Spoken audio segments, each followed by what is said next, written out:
We're going to explore now the whole notion of fandom and also why people possibly cheat. We're going to take you live to Dr. Keith Parry from Western Sydney University, and I hope that he is on the line for us. Before we get to Keith, to those 2 points, I thought maybe a useful starting point for us is why this particular scandal has gathered so much traction, why it's caused so much outrage in both countries. What's your view on that? I think in Australia there's been a lot made of the integrity of the Australian players. They've adopted an almost a higher-than-thou approach recently. They've accused others of cheating and doing all sorts of things, and it's now come home to roost almost with the Australians. So there's a bit of outrage and shock over here.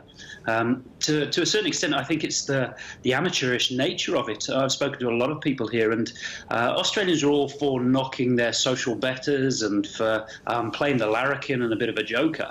But this instance, it was quite poorly done, and some people are saying that if they'd done it in a more sophisticated way, they could perhaps accept that. But this made them look foolish, and it's the national team, so Australians are now being portrayed as cheats, and they don't like that.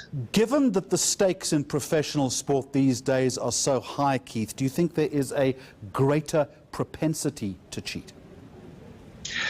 I think so. It's probably the win at all cost mentality is starting to come through. There's an awful lot of money involved in sport these days. Winning can make a huge difference to teams, to clubs, to nations. And we see that sport is such big business and it's such big news. It's everywhere. We can't escape sport. So people are now putting a lot of pressure on athletes to win. They're under huge pressure financially and with the weight of the nation. So yeah, I think it probably is changing, that we're seeing more athletes tempting to do it.